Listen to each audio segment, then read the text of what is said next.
Bayangkan, seseorang datang ke kantor polisi melaporkan kasus pembunuhan. Ia berbicara dengan jelas, wajahnya pucat, penuh ketakutan. Polisi pun mencatat laporannya. Hingga beberapa jam kemudian, mayat orang yang sama ditemukan terkubur di hutan bambu. Suara napas berat bercampur bisikan lirih. Kalau begitu, siapa sebenarnya yang datang melapor malam itu? Musik dentuman rendah menyeramkan, diakhiri suara ketukan 3 kali.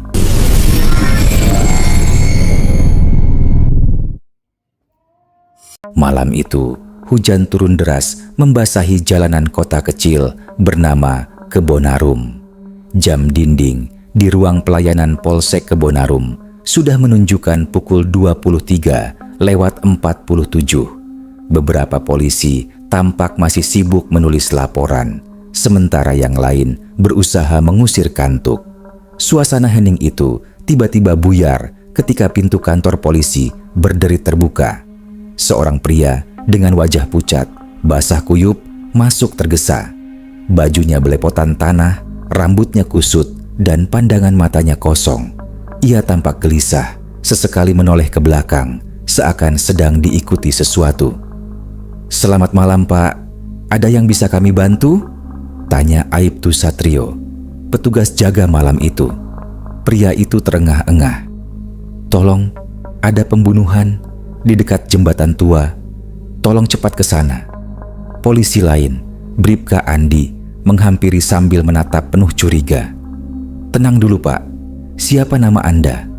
Pria itu menelan ludah. Suaranya lirih, namun terdengar jelas di ruang hening itu. "Saya Arman. Saya lihat sendiri. Ada mayat, dibuang di dekat sungai." Satrio segera berdiri. "Baik, Pak Arman. Bisa tunjukkan lokasi persisnya?" Arman hanya mengangguk cepat. Namun ada sesuatu yang aneh dari dirinya. Selain tubuhnya basah kuyup, kulit wajahnya tampak pucat kebiruan. Dan setiap kali bicara, suaranya bergetar seperti orang menahan dingin luar biasa. Tanpa berpikir panjang, Satrio, Andi, dan 2 anggota lain segera menyiapkan mobil patroli. Arman ikut naik ke kursi belakang. Sepanjang perjalanan menuju jembatan tua, ia hanya diam menatap keluar jendela. Sesekali bibirnya bergetar seperti komat kamit tanpa suara. "Pak Arman, Anda benar-benar melihat pembunuhan?" tanya Satrio mencoba membuka percakapan. Arman menoleh perlahan. Senyumnya tipis, namun membuat bulu kuduk meremang. "Saya saksi mata, sekaligus korban." Ucapan itu membuat keempat polisi saling pandang. Namun, sebelum sempat bertanya lebih jauh, mobil sudah sampai di jembatan tua yang dimaksud. Hujan semakin deras, petir sesekali menyambar menerangi gelapnya malam. Arman turun lebih dulu, berjalan pelan ke arah semak-semak di pinggir sungai. Polisi mengikuti dari belakang dengan senter. Tiba-tiba Arman berhenti, menunjuk ke bawah jembatan. Di sana, lihat, cahaya senter menyapu semak-semak. Dan benar, tampak sesosok tubuh tergeletak kaku, tertutup sebagian lumpur dan dedaunan. Wajahnya remuk, tubuhnya penuh luka. Polisi terperanjat. Andi langsung berteriak, "Astaga, ini kan..." Suaranya tercekat. Ia menoleh ke arah Arman, namun pria itu sudah tidak ada. Hilang begitu saja, padahal detik sebelumnya masih berdiri di dekat mereka. Satrio menyalakan senter ke sekeliling, berusaha mencari. "Pak Arman? Pak Arman?" Namun yang terdengar hanya suara hujan dan gemuruh petir. Yang membuat mereka semakin kaget adalah ketika cahaya senter kembali diarahkan ke mayat di bawah jembatan. Wajah korban perlahan terlihat jelas dan ternyata itu wajah Arman. Polisi-polisi itu terdiam membeku. Mereka baru saja disuruh ke lokasi mayat oleh si mayat itu sendiri. Andi mundur beberapa langkah, tubuhnya gemetar. Tidak mungkin. Barusan dia ada sama kita. Dia yang melapor." Satrio menelan ludah. Jangan-jangan Yang datang ke kantor tadi bukan orang hidup. Malam itu, hujan deras masih mengguyur. Suasana di sekitar jembatan makin mencekam. Para polisi akhirnya memutuskan mengamankan TKP, menunggu tim identifikasi datang esok pagi.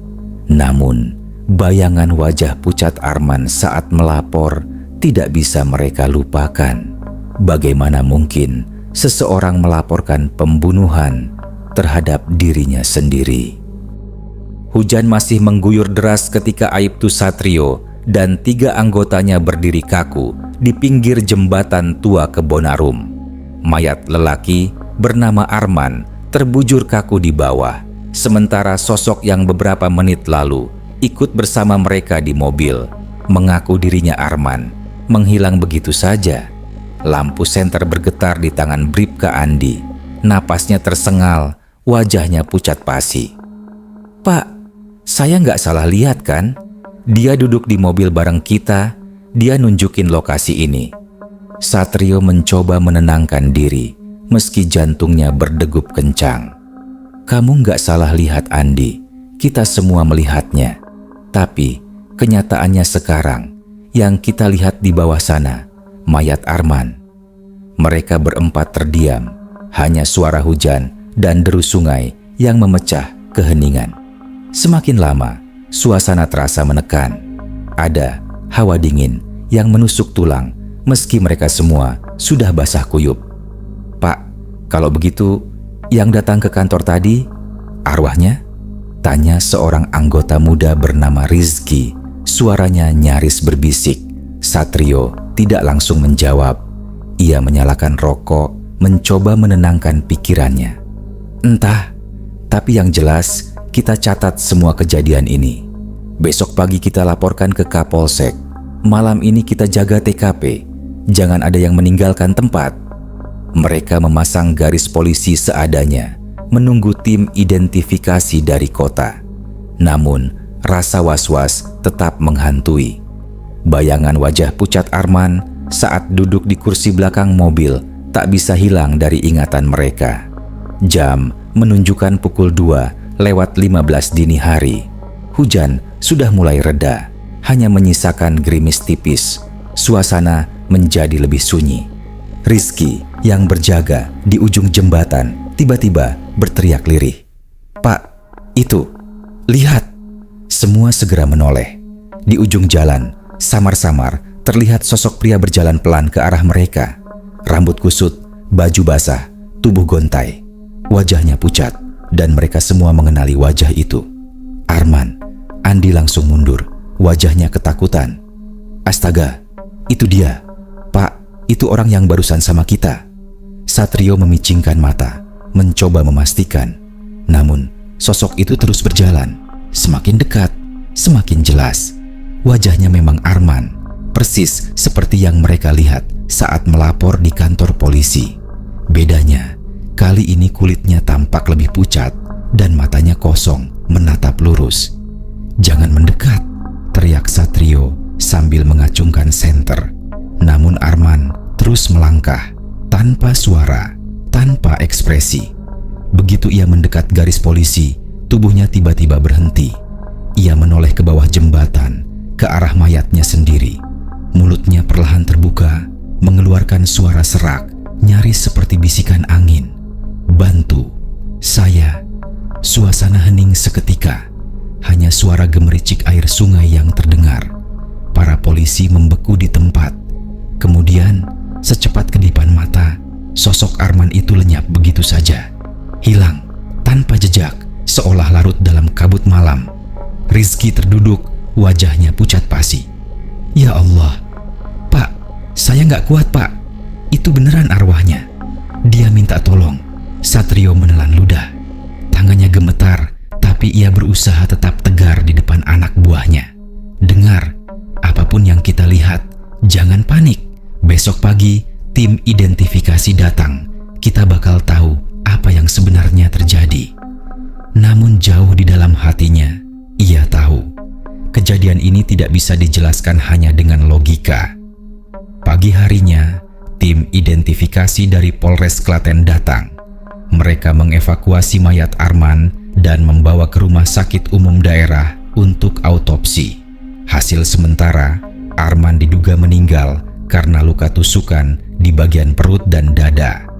Waktu kematian diperkirakan sekitar pukul 22 malam sebelumnya. Itu berarti saat Arman datang melapor ke Polsek pukul 23.47, ia seharusnya sudah 1 jam meninggal. Berita itu menyebar cepat. Beberapa polisi yang mendengar kisah Satrio dan timnya menganggap itu hanya kelelahan atau halusinasi. Namun, Satrio bersumpah dengan seluruh kehormatannya sebagai aparat bahwa yang mereka lihat benar adanya. Yang membuatnya semakin merinding adalah saat salah satu petugas forensik, Dr. Wawan, berkata dengan nada serius, "Pak, anehnya luka di tubuh korban ini, seolah-olah korban mencoba lari dan minta pertolongan terakhir kali. Tapi gagal." Satrio hanya diam, namun bulu kuduknya merinding. Ia teringat kata-kata Arman di mobil patroli semalam. "Aku, saksi mata, sekaligus korban." Kata-kata itu kini terdengar seperti teriakan minta tolong dari dunia lain. Malam kedua setelah kejadian, Polsek Kebonarum kembali dilanda kegelisahan. Sejumlah anggota yang bertugas jaga malam mengaku melihat sosok Arman mondar-mandir di halaman kantor. Kadang duduk di kursi tunggu, kadang berdiri di dekat pintu sambil menatap kosong. Namun, setiap kali didekati, sosok itu menghilang. Aibtu Satrio mulai curiga. Ia merasa Arman tidak hanya sekadar menampakkan diri. Ada pesan yang ingin disampaikan, sesuatu yang lebih besar dari sekadar penampakan, dan ia tahu malam berikutnya akan menjadi lebih mengerikan. Hari ketiga setelah penemuan mayat Arman menjadi hari yang penuh tanda tanya di Polsek Kebonarum. Hasil autopsi resmi menyebutkan Arman tewas akibat 3 tusukan benda tajam, 2 di perut dan 1 di dada. Waktu kematiannya diperkirakan pukul 20, 1.45 sampai 22.00 malam itu. Namun, catatan buku laporan jaga jelas-jelas menuliskan bahwa Arman datang ke kantor polisi pukul 23.47. Dan bukan hanya catatan, 4 orang polisi, termasuk Aibtu Satrio, bersaksi mereka berbicara langsung dengan Arman, bahkan mengantarnya ke TKP. Berita ini menjadi buah bibir di kalangan anggota. Sebagian besar tidak percaya, menganggap Satrio dan timnya lelah sehingga berhalusinasi. Tetapi mereka yang mengenal Satrio tahu, ia bukan orang yang mudah diguncang. Malam itu, Satrio duduk sendirian di ruangannya, menatap buku laporan yang masih terbuka. Hujan turun rintik-rintik, menimbulkan aroma tanah basah yang menyelinap masuk lewat jendela. Rokoknya hampir habis ketika terdengar ketukan pelan di pintu. Tok, tok, tok. Satrio mendongak. "Masuk." Namun tak ada jawaban. Pintu tetap tertutup. Ketukan itu terdengar lagi, kali ini lebih keras. Tok, tok, tok. Satrio berdiri dan membuka pintu. Kosong. Hanya lorong gelap yang diterangi cahaya lampu redup. Ia menghela napas, mencoba menenangkan diri, lalu kembali duduk. Baru saja ia ingin memadamkan rokok, pintu ruangannya terbuka perlahan. Sosok basah kuyup berdiri di ambang pintu. Arman. Bajunya robek penuh darah, wajahnya pucat dengan mata kosong. Dari luka di dadanya, darah masih menetes seakan baru saja ditusuk. "Pak, tolong saya." Suara Arman serak, hampir berbisik. Satrio terdiam, tubuhnya membeku. Ia ingin bicara, namun suaranya tercekat di tenggorokan. Arman melangkah masuk, meninggalkan jejak basah di lantai. Ia menatap lurus pada Satrio. "Saya tidak tenang. Pembunuh saya masih bebas." Satrio akhirnya memberanikan diri. "Siapa yang membunuhmu, Man?"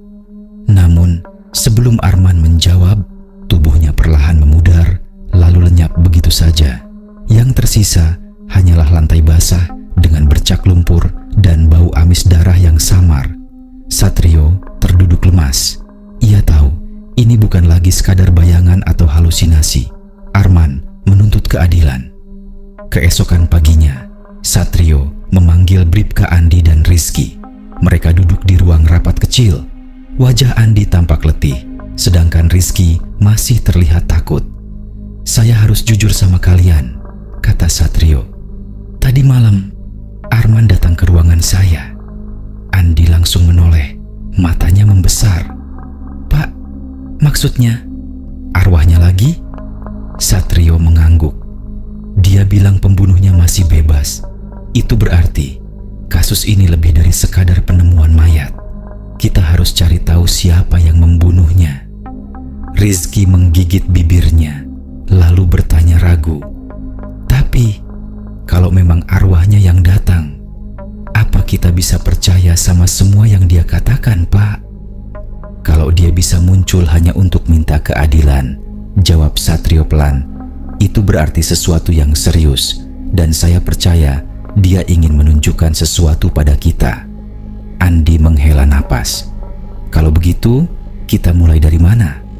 Satrio membuka map berisi data Arman. Dari catatan kependudukan, Arman berusia 32 tahun, tinggal di Dusun Karangjati, tidak jauh dari lokasi jembatan. Ia seorang buruh tani, tinggal sendirian setelah bercerai 2 tahun lalu. Yang menarik, laporan terakhir dari warga menyebutkan Arman punya konflik dengan seorang pria bernama Jaya, pemilik warung kecil di dekat pasar. Keduanya pernah bertengkar hebat karena masalah utang. "Bisa jadi motif pembunuhan ada hubungannya dengan itu," kata Satrio. "Tapi kita juga nggak bisa abaikan kejadian malam itu. Bayangkan, Arman sendiri yang membawa kita ke mayatnya. Itu artinya dia ingin kita tahu sesuatu." Rizky merinding mendengarnya. Ia masih ingat jelas sosok Arman yang muncul di ujung jembatan malam itu. Sore harinya, mereka bertiga memutuskan mendatangi rumah Arman di Dusun Karangjati.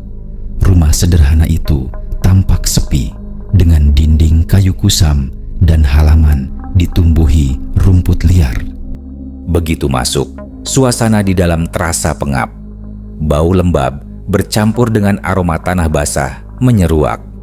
Di dinding tergantung foto Arman bersama seorang wanita muda dan seorang anak kecil. "Itu mantan istrinya," gumam Andi. Rizky berjalan ke ruang tengah dan menemukan sebuah buku catatan di atas meja. Ia membukanya perlahan. Isinya tulisan tangan Arman, kebanyakan tentang utang, catatan pekerjaan, dan keluhan hidup. Namun di halaman terakhir ada tulisan besar, terburu-buru. "Jika aku mati, cari Jaya. Dia tahu semuanya." Andi menelan ludah. "Pak, ini bukti kuat. Bisa jadi Jaya memang pelakunya." Namun, sebelum mereka sempat membicarakan lebih jauh, terdengar suara keras dari kamar belakang. Seperti pintu ditutup dengan keras. Brak! Mereka bertiga serentak menoleh. Satrio langsung memberi kode untuk siaga. Ia berjalan pelan menuju kamar belakang. Pintu kamar terbuka sedikit, bergoyang pelan, seperti baru saja diayunkan. Satrio menyalakan senter, mengarahkan ke dalam kamar. Kosong, hanya kasur tipis dan lemari tua. Namun di dinding kamar ada sesuatu yang membuat darah mereka berdesir. Tulisan samar berwarna merah, seolah dicoret dengan darah. Saya belum tenang. Lampu kamar mendadak berkelip-kelip. Udara di dalam semakin dingin menusuk tulang. Dan untuk pertama kalinya, mereka mendengar suara bisikan lirih. Suara yang sama yang mereka dengar di jembatan. "Bantu saya." Rizky menjerit ketakutan. Andi hampir menjatuhkan senternya. Satrio berdiri kaku, matanya terpaku pada tulisan di dinding itu. Ia tahu kasus ini jauh lebih menyeramkan dari yang ia bayangkan. Arman benar-benar hadir di antara mereka, menuntut agar kematiannya diungkap. Dan entah bagaimana, Satrio merasa arwah itu tidak akan berhenti menampakkan diri sampai mereka menemukan kebenaran. Malam itu, hujan baru saja reda. Udara di Polsek Kebonarum terasa dingin menusuk tulang. Aibtu Satrio duduk di ruangannya bersama Bribka, Andi, dan Rizky membahas temuan di rumah Arman. Tulisan samar berwarna merah di dinding kamar Arman masih terbayang jelas. "Saya belum tenang." Kata-kata itu seolah melekat di kepala mereka bertiga. "Pak," kata Andi, suaranya pelan, "saya rasa kita harus segera panggil Jaya. Kalau benar dia terlibat, ini bisa jadi kunci Satrio mengangguk meski pikirannya masih berkecamuk." "Iya, tapi kita harus hati-hati. Jangan sampai salah langkah. Ingat, ini bukan sekadar kasus pembunuhan.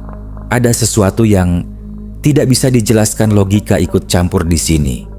Rizky menelan ludah. Ia paling muda dan paling takut di antara mereka. "Tapi Pak, kalau yang muncul itu memang arwahnya Arman, berarti dia beneran minta kita ungkap pelakunya kan?" Satrio menatap Rizky dalam-dalam. "Betul, dan itu berarti Arman tidak akan berhenti menampakkan diri sampai kasus ini selesai." Keesokan harinya, mereka bertiga mendatangi rumah Jaya, pemilik warung di dekat pasar. Rumah itu kecil, namun ramai karena warungnya cukup laris di kampung. Jaya, pria berusia 40-an dengan tubuh tambun, tampak kaget ketika polisi datang. "Ada apa, Pak?" tanyanya gugup. Satrio menjawab dengan tenang. "Kami hanya ingin tanya-tanya soal Arman. Anda kenal dekat dengan almarhum?" Jaya tersenyum kaku. "Ya kenal, Pak. Dia sering utang di warung saya. Tapi saya nggak ada masalah besar sama dia. Terakhir ketemu sekitar seminggu lalu." Andi mengeluarkan buku catatan yang mereka temukan di rumah Arman, menunjukkan halaman terakhir. "Tapi di catatan ini, Arman menulis nama Anda. Dia bilang kalau dia mati, suruh cari Anda." Wajah Jaya mendadak pucat. Ia mencoba tertawa, tapi jelas suara tawanya dipaksakan. "Ah, itu pasti salah paham, Pak. Dia sering marah-marah, mungkin karena nggak bisa bayar utang. Tapi sumpah, saya nggak ada urusan dengan kematiannya." Satrio memperhatikan gerak-gerik Jaya. Tangan pria itu gemetar halus dan matanya gelisah. Ada yang ditutupi. Mereka tidak bisa menahannya tanpa bukti, jadi hanya meninggalkan peringatan agar Jaya bersikap kooperatif. Namun sejak keluar dari rumah itu, perasaan Satrio semakin tidak tenang. "Pak, dia jelas bohong," bisik Andi. "Saya bisa lihat dari sorot matanya." Satrio mengangguk tipis. "Kita awasi dia. Saya yakin Arman menuntun kita ke arah Jaya." Malam itu, Polsek kembali diguncang kejadian aneh.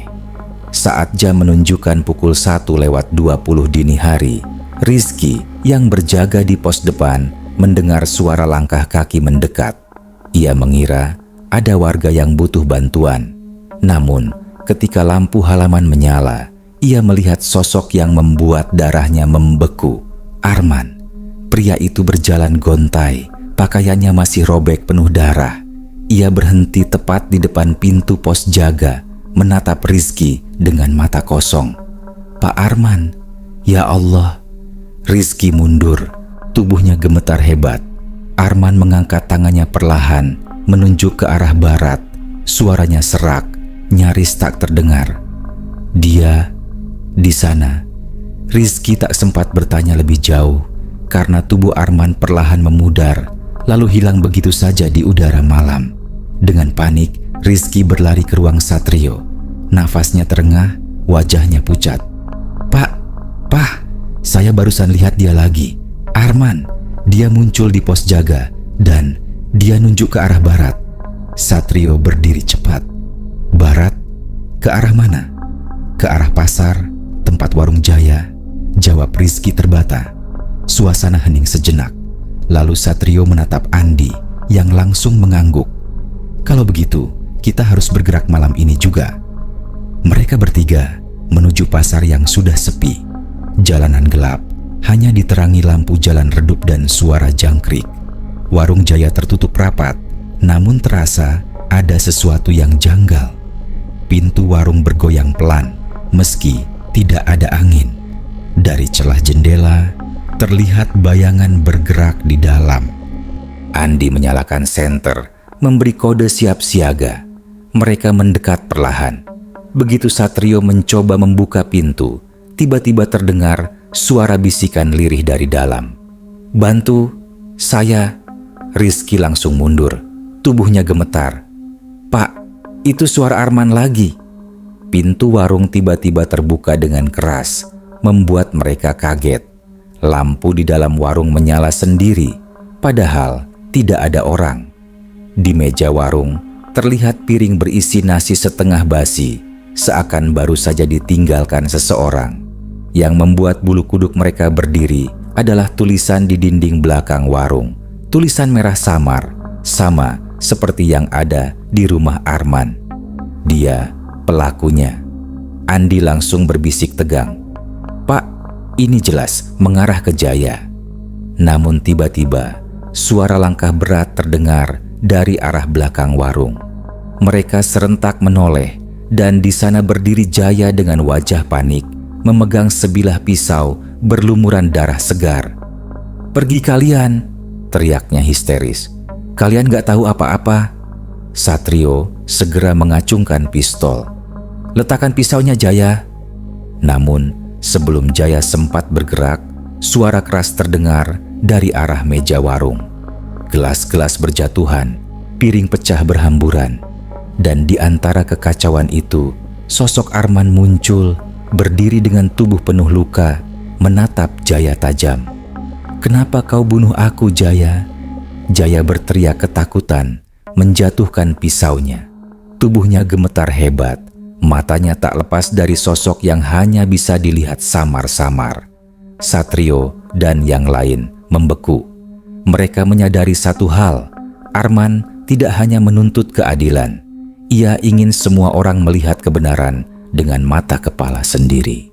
Dan malam itu, kebenaran mulai menyeruak dari balik kegelapan. Malam itu, Polsek Sukamaju terasa lebih sunyi daripada biasanya. Hanya suara jangkrik yang bersahutan di luar, sesekali diiringi oleh gonggongan anjing liar dari kejauhan. Di ruang tahanan, Ardi duduk meringkuk di sudut, wajahnya pucat pasi, matanya sembab karena lelah menahan rasa takut. Sudah 2 malam, ia mendekam di sana, menunggu proses hukum berjalan. Namun, ketenangannya terusik sejak tadi sore. Ia bersumpah melihat sosok Raka berdiri di balik jeruji besi. Bukan sekadar bayangan atau halusinasi, ia melihat dengan jelas wajah Raka, pucat dengan darah kering menempel di keningnya. "Ardi!" Suara itu parau, menyerupai bisikan dari dunia lain. Ardi terlonjak, berusaha menutup telinganya, namun suara itu seolah merasuk langsung ke dalam kepalanya. "Kenapa kau biarkan aku mati, Ardi? Kenapa kau tak menolongku?" "Tidak, bukan aku, bukan aku." Ardi berteriak keras, membuat seorang petugas jaga, Bribtu Andi, mendekat. "Ada apa lagi kau, Ardi?" bentak Andi, kesal. Ardi hanya terisak, menunjuk jeruji. Dia ada di sana. Raka, dia di sana." Andi menoleh ke arah jeruji yang ditunjuk. Tak ada apa-apa di sana, kecuali kegelapan. Ia menggeleng keras. "Jangan main-main. Kau sudah membuat heboh seluruh polsek ini. Jangan tambah lagi dengan omong kosongmu." Namun, ketika Andi berbalik hendak pergi, bulu kuduknya meremang. Ia merasa seperti ada yang memperhatikan dari kegelapan koridor. Penyelidikan yang terbentur. Di ruang kerja, Surya duduk bersama Kapten Suryo, meneliti kembali berkas-berkas yang mereka kumpulkan. "Pak, ini makin aneh. Raka yang melapor ke polsek malam itu. Padahal mayatnya ditemukan di hutan bambu tak lama setelahnya. Lalu jejak darah dan tanah di sekitar TKP, semuanya berhenti begitu saja. seperti ada yang menyeret tubuhnya dari udara, ucap Surya, wajahnya tegang. Kapten Suryo menghela napas panjang. Aku sudah puluhan tahun jadi polisi, Surya. Tapi kasus ini, aku akui di luar nalar. Bagaimana mungkin seseorang melapor ke polsek, lalu beberapa jam kemudian ditemukan sudah menjadi mayat yang membusuk? Surya menambahkan, dan sekarang, setiap malam, petugas jaga melaporkan ada suara langkah di lorong. Pintu ruang interogasi terbuka sendiri, bahkan kursi berderit seolah ada yang duduk. Semua itu terjadi setelah mayat Raka masuk ke kamar jenazah. Kapten Suryo menatap kosong ke meja. Sepertinya arwah Raka belum tenang. Mungkin ia menuntut sesuatu. Malam yang mengguncang sekitar pukul 2 dini hari, listrik polsek mendadak padam.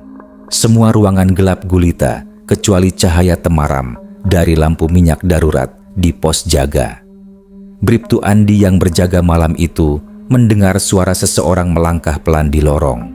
Ia mengira itu Surya yang kembali mengecek tahanan. Namun ketika ia memanggil, tak ada jawaban. Surya? Pak Kapten? Ada orang? Suaranya menggema. Langkah itu berhenti tepat di depan sel Ardi. Ardi mulai menjerit histeris. Dia datang lagi. Jangan biarkan dia masuk. Tolong. Andi segera berlari ke sel. Namun yang dilihat membuat darahnya membeku. Di balik jeruji, berdiri sosok Raka dengan wajah pucat membiru, matanya kosong dan pakaian yang masih berlumur tanah. Tangan mayat itu meraih jeruji besi, mengeluarkan suara berdecit panjang, membuat besi itu bergetar seperti akan patah. Ardi berteriak sekuat tenaga, tubuhnya gemetar ketakutan. Kenapa kau diam, Ardi? Kau janji akan pulang bersamaku malam itu. Tapi lihat, kau biarkan aku dikubur di tanah itu sendirian. Suara Raka terdengar menggema. Bukan hanya di telinga Ardi, tapi juga Andi yang menyaksikannya langsung. Andi mundur dengan wajah pucat pasi. Ia tak mampu bersuara. Seketika, lampu darurat padam. Seluruh polsek tenggelam dalam kegelapan pekat. Yang terdengar hanyalah jeritan Ardi, diikuti suara ketukan keras di jeruji besi. TOK, TOK, TOK. Suara itu begitu ritmis, seperti mengetuk pintu dari dunia lain. Kesaksian yang membingungkan. Pagi harinya, suasana polsek kacau balau. Bribtu Andi melaporkan apa yang ia lihat, namun banyak petugas lain menuduhnya hanya berhalusinasi karena kelelahan. Namun Ardi tidak bisa lagi disangkal. Ia ditemukan pingsan di dalam sel, tubuhnya dingin seperti mayat dengan bekas cengkraman tangan penuh tanah di lengannya. Surya semakin yakin bahwa arwah Raka benar-benar bergentayangan. Ia mendatangi Kapten Suryo dengan wajah serius. Pak, ini sudah kelewatan. Ardi mungkin tahu lebih banyak dari yang ia katakan. Tapi satu hal yang jelas, Raka tidak bisa pergi sebelum kebenaran terungkap. Kapten Suryo terdiam. Tatapannya menerawang jauh. Kalau begitu, malam ini kita harus kembali ke hutan bambu itu. Kita cari apa yang sebenarnya terjadi di sana.